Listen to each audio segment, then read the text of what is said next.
Thank you for doing this. We really appreciate it. No problem. Just to start, I know a lot has changed in the last few years since we first went out for COVID in March of 2020. The school's been through a lot. We've all, obviously, as a world, been through a lot. How do you believe WJ has changed in the last 2 years? Well, I think we've all changed in a lot of ways, and WJ as a school, along with all of the changes that everybody's personally experienced. One thing that I've noticed is, particularly when we came back this year, I noticed two things that were very different. One, I feel like everybody was really appreciative just to be back together, to be here, to be together again. I also noticed that there was a lot more anxiety, which I think came from the transition of just being not around a lot of people to suddenly being around a lot of people, but also because when we went out, our 12th graders were 10th graders and our 9th graders were 7th graders. And then all of a sudden to just come back and be a 9th grader where you really didn't have that time in the rest of your 7th grade year and all of your 8th grade year to be the oldest one in the school and to be just maturing along with your peers, becoming the person that you would become by 9th grade. So I think that created a lot of I think the transition was just more enormous than it's ever been for people rising to the next grade level. So that to me was huge. Do you think that played a part in sort of the aggression and more volatile stuff we saw at the beginning of the year? I think it definitely could have. One thing I've noticed, people seem to be more definitive, maybe a little more angry, a little, and I don't know if that's because of the uncertainty. I think there's been a lot of uncertainty with the pandemic, and our routines really got changed. And so just trying to develop that normal, I can't stand the term new normal, but it really does ring true because what we had in January of 2020 we didn't have in January of 2022. It's very, very different. So there has been a lot of change, and I feel like second quarter we sort of started getting into more of a routine and so forth, and now we're noticing again the transition at the semester is hard for some people because you didn't really feel right when you first came back at the beginning of the year. You finally started to feel better at the end of the semester, and now we're changing again. Yeah. So I think change is a little harder right now. We want that steadfast, just sort of, we know what's going to happen, and we're not uncertain. And also with that, we were progressing towards a new normal, and then there was sort of a major hiccup about a month ago. Obviously, cases were skyrocketing everywhere. Correct. There was a point at which WJ had the most cases in the county. And obviously, there were some schools in MCPS that did close. The vast majority didn't, including WJ. There was definitely a lot of mess around that. And there's sort of questions about what's the county doing, what's the county not doing. They ultimately decided not to close most schools. Do you think that was the right choice? I think it was a very challenging choice, and again, I think that the rise of Omicron created, once again, a lot of uncertainty. What's going to happen? Am I going to get sick? Am I going to have family members that's going to get sick? I'm here in this big building with all of these people. Why aren't we closing? Personally, I thought it would have been nice if we would have had the 2 weeks right after break, if we could have all just stayed home like they did in PG County. This is my personal opinion. I feel like that they did that right, so that everybody could stay home. But there are so many opinions about being virtual or being in person. Many people wanted to stay in person. MCPS was trying very hard to keep the schools in person and to keep everybody here by following safety protocols and so on. And the cases did rise, but then they also started to decline. And now our cases are very low here. So I think ultimately, after we passed a certain point, my opinion completely changed. I was like, everybody just needs to stay in school. This is settling down. We're okay. We're going to be okay. So I think we kind of missed the time where it would have been the right time to shut down. And I think we're kind of back on track to where it's okay to be here. But having said that, I personally know people that have lost family members to COVID. I experienced getting COVID in January of 2020, and it caused a lot of, issues for me. I had a very close friend lose their father. We had staff members that lost people. So there's a good reason why people were worried and why people should take this very seriously. So I still think we need to take our protocols seriously. We do need to wear our masks. I keep reminding students, and I really wish people would, really follow those protocols and take it very seriously, because it's a real issue that the whole entire world's been dealing with. Keep your mask above your nose. Yes, exactly. Were you able to talk to the county about that? Were they asking for principal takes? Do you think most principals shared your view, or was it more split? It was more split than I thought it would be. I did share my view. At the time I shared my view, I was suggesting that we did change, close down for just to virtual for a little bit. And they did ask principals' opinions. They also asked a lot of other people's opinions, and the opinions were varied widely for a lot of different reasons.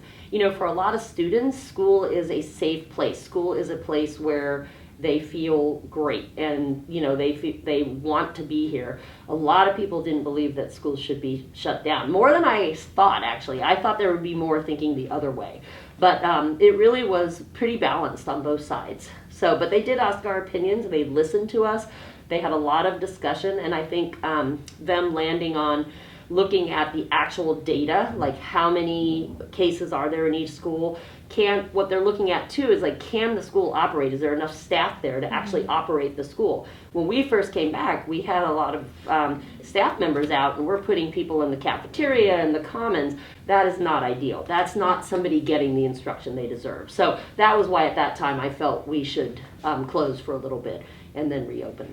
Yeah, that makes sense. Yeah, I want to close to virtual. Yeah. But that's not easy this year, and I don't know if that's one of your questions. That is not easy for teachers this year. We are not, we don't have the same equipment, we don't have the setup, and we have, over the last 2 years, hired over 50 new teachers and new staff in the building. So not everybody's taught virtually before. So it's not as easy just to flip the switch and we're going to do this. Did you have to hire a lot of new staff because we were growing, or because people were leaving? A combination of both. We had retirements, we had people that move, and that happens every single year. And then we also were growing, so we always for the last few years, our staffing has been growing and the student population's been growing. So next year, we are getting 4 more portables. Sort of related to COVID, I think that a big complaint from students and parents especially, both on the county level and on the school level, even though I know it was more mixed there, was the lack of communication when we were coming back from break. What do you think could have been done just to make everybody more aware of what was going on, and just to have parents and students have felt more in the loop on the decisions being made? So when you say lack of communication, are you... I know a big thing was when the county was releasing the data by schools, and as soon as everyone started going red, they switched how they were reporting it, so you couldn't compare, and just sort of all of that stuff. So it's what's going on? You're talking about from MCPS? Yeah, from the county. Yeah, okay. So I think that goes back to the uncertainty, right? Nobody likes uncertainty. We like to know what's going to happen, and I think all of the experiences we've had with COVID go back to, because everything was so uncertain and you never knew what was going to happen for the last, couple years, that when you do that as a county and it seems like you're being reactive as opposed to proactive, I think that's where some of the uncertainty was. But I also want to say this. Nobody has ever dealt with this before. No county has dealt with it. No school system has dealt with it. No staff, no student body. So we do learn as we go along. So sometimes I feel like that even though the communication may seem reactive, it's like, well, who knew Omicron was going to happen? Yeah. And so I totally get that. I have been in a lot of meetings. I know the county cares. I know they want to do the right thing. And I know because the governor of Maryland said schools are open. And so, they were trying to follow the guidelines of MSDE and the governor, and didn't feel like they, it's not like they can just shut down. So there has to be a reason, there has to be data and so on. So I think they were going through a very difficult time. I think the releasing of the red, green, and yellow, and then all of a sudden taking it down and changing, I think that particular part, it may have been better to do that a different way. But again, like I said, everybody's just kind of like trying to figure this out. So I always think communication should be clear. I try to be clear in my communication.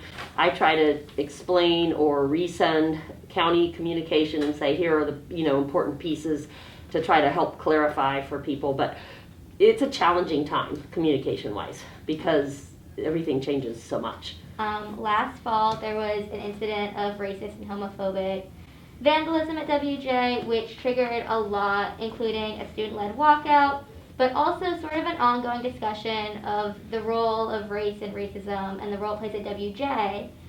What steps has the school taken since then to be more open, constructive, and proactive when it comes to talking about racial equity? So this year, I think we've done a few things. We have a couple of years ago, we started doing study circles, which is a program run by the county that helps people kind of self-examine their own personal biases, get to know people better, and learn to have challenging discussions about race. We've done that with our whole entire staff, and then we've been trying to involve more students in that. So I think that's one thing that we've done, and we have done a study circle since the hate crime that we experienced earlier in the fall. Along with, we're forming a student advisory group so that they can help, advise us in terms of, and that group is pulling from a lot of different clubs and folks that are interested. They're just kind of finishing the, who that group is going to be. We had a meeting just the other day. We've done the town hall meetings to, talk about race and equity and experiences that students have had here. I personally believe it is super important to hear the student voice, to hear what our students are thinking, what our students are feeling, what our students are experiencing, because then we can figure out how to move forward and help make sure that people are experiencing something positive and not negative. One thing that I will say, and I mean, if you look at the last couple hundred years of this country's history, it's a slow process. I wish I could just say everybody should think and feel this way. Everybody should be kind. Everybody should be respectful, and everybody should want to know about all the people around you. Learning about people and their differences, and investigating your own internal biases, that helps all of us grow. So I think the town halls, student discussions, student advisory will help. We also have a diversity and equity teacher who they're doing restorative justice training, and we're bringing pieces of that back to training for staff, but then also too with the student advisory group we can figure out how to bring some of those practices, getting it to from the training to the staff to the students is a little bit of it's a longer process than I would like, but we are working on that. We continue to work on it. We do training with our staff all the time. Ms. Schwed, our staff development teacher, and Ms. Heffling, our diversity and equity teacher, plan great lessons. We also have involved students in the lessons. We got some ideas from some of the student advisory students the other day that we'd like to implement. So I think we're going to keep, progressing there, but then hopefully more students will be advising, involved. We are going to do more study circle groups as well. It just getting 3,000 students trained it takes a lot because it's 2 full days of training, so you have to be out of class for 2 full days. So you talked a lot about sort of the student voice. To be a little frank, right around the walkout, there was pretty high tension between some student advocates and admin. A lot of students were complaining that admin at WJ, and frankly you in particular, they didn't feel you were doing enough. What was your reaction to both what was transpiring and that perception of you and your action? I think there was a good point about they felt that I should have reacted a little more swiftly.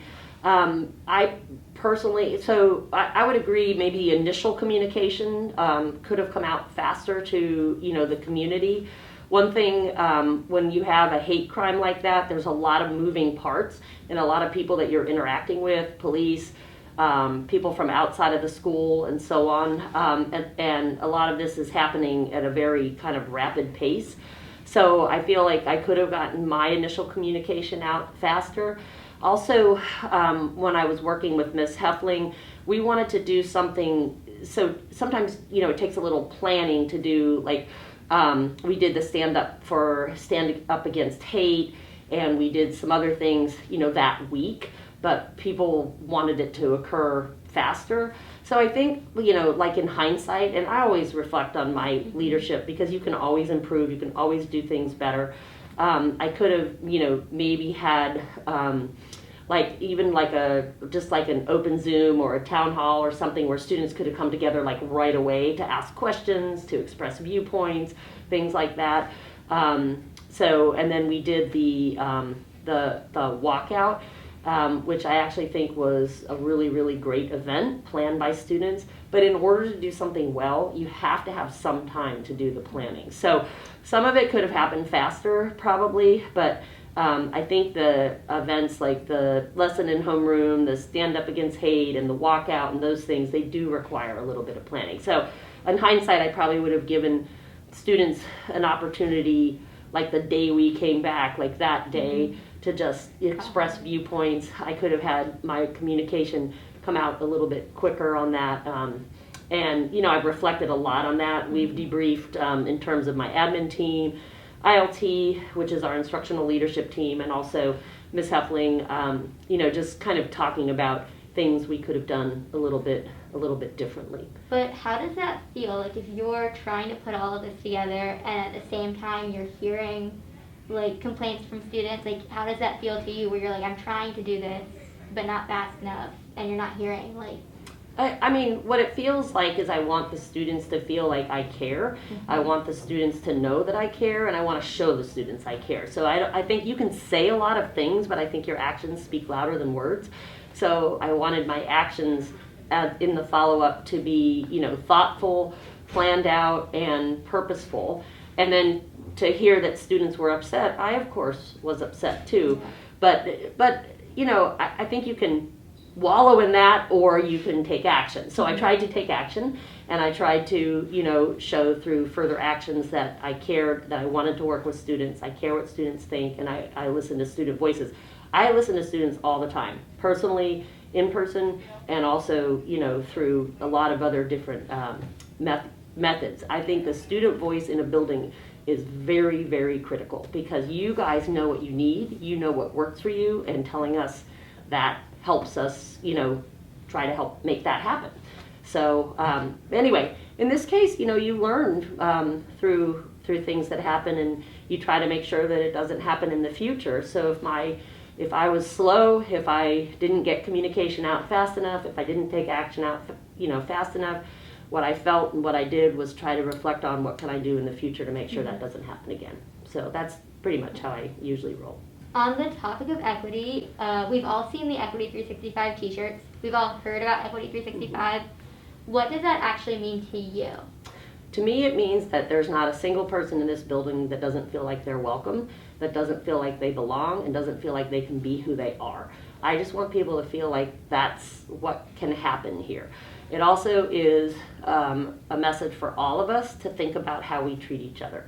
I cannot do this alone. I can say Equity 365. We can model it as adults. We can wear the t-shirt, but what it really means is action. It means action on the part of the students and how we treat each other as students. It's also action on the part of the adults and how we treat our students and our peers. So I think a lot of it is about how we are with each other and how much we really want to learn from each other about who you are as individuals and how we can help students feel like they can be themselves in this building. So I don't want anybody to feel like they're left out or not valued. I think sometimes we use equity as sort of a buzzword to mean like all things good and holy. When you're talking about students acting equitably, what does that mean? What actions does that involve? So I think that, we can't have racism in the building. We can't have marginalized student groups. We can't have, microaggressions. We can't have, a lot of, and again, it still goes back to, kind of back to what the study circles teaches. Like, it's like looking at your own internal biases. We all have them. So, how do we evolve as humans and make sure that we're, treating each other with respect.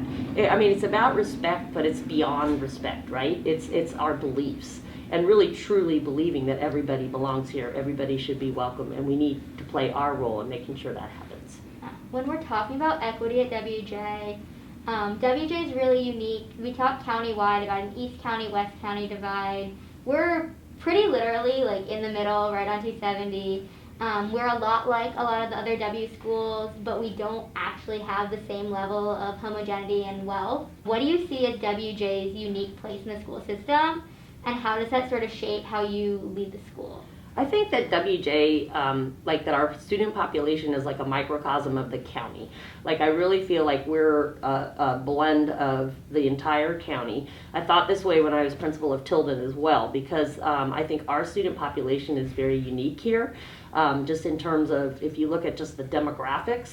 I think that, so I think our student population is a great representation of, different cultures, religions, races. Everything is here in our school. And so I think just in terms of representation of the county, our student population represents that. But in terms of just how it plays out in the role of equity, I think that with the diversity that we have here and with the really wide variety of the student population, that we have a really great chance to kind of showcase, how we, what we're doing. I happen to know in terms of equity and how we're trying to progress as a student group in a school. I just happen to know that we're doing a lot of things here at WJ that are not necessarily happening at other schools. And even though the progress may be slow, I actually feel like we are making progress. And I think that's, just really important. So I think, having the things like the study circles and the town halls and the student advisory group and things like that, those are all things that are helping us move forward in the equity piece. Well, WJ is really diverse, but students do tend to socially sort of self-segregate on cultural and economic boundaries. Obviously, you all can't regulate that, but why do you think that's so, and what do you think we can do to change that? Unfortunately, I think that's how the world works. And I've seen that in every school that I've ever been in. So I guess students and different groups feel comfortable like that, but I also feel like we have to continue to try to move forward, to help to get to know each other better. I feel like relationships are a critical role. We tend to gravitate toward who we feel comfortable with, and we feel comfortable with the people that we have the strongest relationships with. So I think it's us getting out of our comfort zone, getting into groups that we're not necessarily in our minds associated with, and learning from our different student groups, learning from our different cultures, religions, beliefs, and so forth, so that we can, try to get to know each other better. And then when you know somebody, then you're feeling a lot better about being in that group with that person, and then you're forming those critical relationships that help people move forward. Do you think that some of that comes in the classroom? I know that when Apex was rebuilt, there was sort of a question of, you're including a lot more students in these higher level classes that are capable of it, but you're also pulling all of the students who believe they're high achievers out of classes with students who might not know they are, and that has a tendency to push those other students further down. Do you think that structuring Apex differently is going to help or hurt separating students based on how well they think they're capable of doing? Well, I don't have any data to show that people are not doing well because of the change, and I would have to look into that, just data-wise, to see if that statement that you just made is actually happening. But what I will say is this: we were turning away an incredible number of students that were applying to the Apex program, students that had really good grades, good recommendations. It was to the point where I was like, I'm not going to tell somebody they're not good enough for this program when they clearly are. Mm-hmm. So that fact that we had such a limitation on space had troubled me for quite a few years. So I did pull a group together. It had students, it had Apex students, non-Apex students, parents, staff members, and we really talked through a lot of things. and we finally landed on, the new process. So I think it benefits students who feel like they want to, kind of test themselves more to, more rigor or higher level. We don't have any classes that students can't take. Some of them have prerequisites, but the doors are open to everyone for everything, and they always have been. But I think, just allowing people to, because it is a challenge, and you do have to do more to be in the program. That didn't go away, so the rigor is still there. I do think that it offers people that opportunity. But does it make a bigger gap between the students who are in it and who aren't? And I don't think it will, but I don't have any data to prove it does or it doesn't. So I think that, remains to be seen. I think that because at this particular school, everybody's in honors English or AP. We have only honors modern world history. Next year we're only going to have honors health. So all of our students have the opportunities to take honors classes, and that, in my history as an educator, that's the thing that has been a barrier for students. Like if you can't take AP or you can't take honors, all of our students can. So I actually don't think that it'll do that, because we have enough balance elsewhere. And again, I'd have to look at the data. So last week there was a shooting at Magruder, which is not that far from us. And the same weekend you reported that a WJ Virtual Academy student was arrested for possession of illegal weapons. Correct. These incidents have sparked a lot of conversations, but one of the main ones has been about the recent removal of student resource officers by the county from schools. Yes. I know that last year the principals all said, we think SROs help our school, but obviously the county council chose to go in the other direction. Do you think that WJ now is safer or less safe without the presence of an SRO?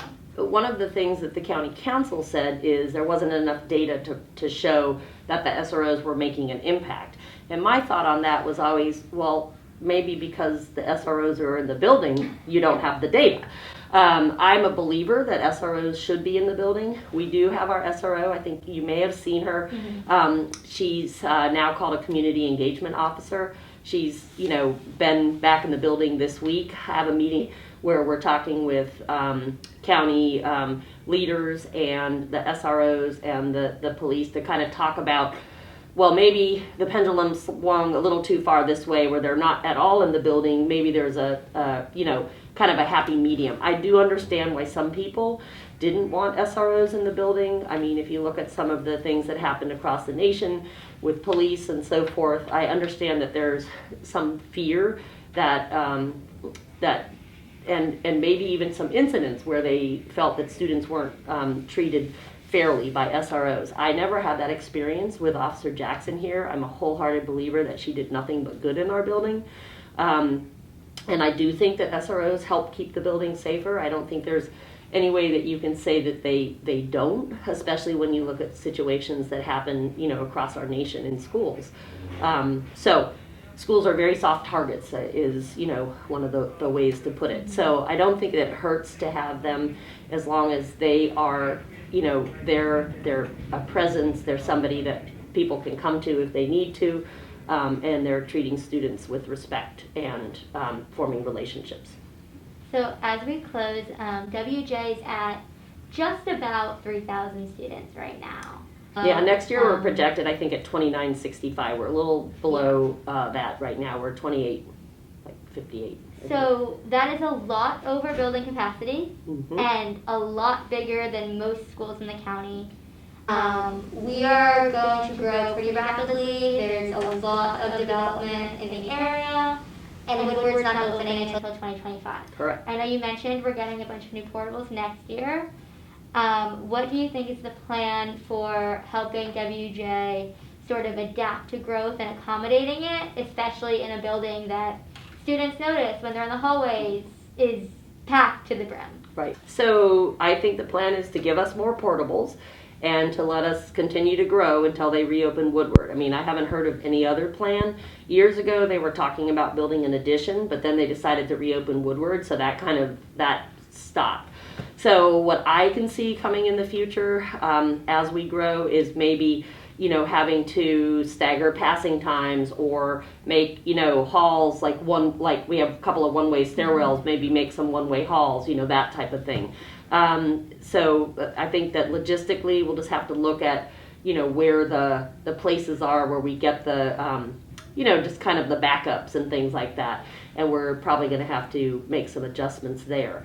They don't really have any plans to do anything like to make us larger. So, I mean, for me, I wish we could do things like, we used to be able to do assemblies like 3A, 3B, and you could have everybody fit in the auditorium in 3A, 3B. Now it's, and then we all know that projecting it onto a Promethean board is not like the ideal way to see an assembly. So I wish we could have more spaces, but I think we'll probably just make use of the outside and so forth as much as we can. But we're going to have to continue the way that we're continuing and try to see how we can adapt and, make some changes to make really it's like passing time and things like that. Do you think there are going to be any issues with people getting classes because of it, or are we hiring to meet? We'll hire to meet the needs. That's the one thing that they will give us is the staffing to make sure that we can meet the needs with the growth. And then you can always request more if you feel it's not adequate, but it shouldn't change class sizes or anything like that. So hopefully.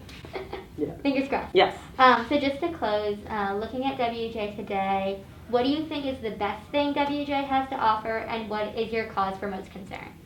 I think that, first of all, I love my job. I look forward to coming every day, and that's because of the staff. I think we have an amazing staff here, and I also think we have an amazing student body. So students give me energy, the staff gives me energy, and I love the collaboration, and I really, really like the way our students advocate for themselves, are not shy about telling us what they need, and so on. So I think the best thing about WJ is our population of students and our staff.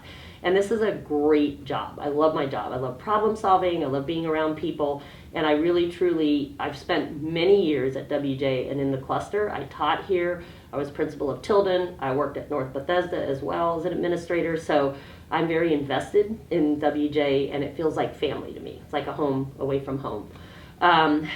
I am concerned about the growth, making sure that everybody's comfortable in the building. I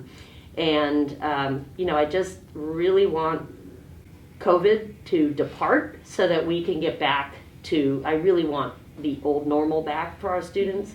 I think everybody deserves that, and I think that I don't want the uncertainty to continue to exist. I would love for people to be able to just settle down and focus and have the best experience they can possibly have here.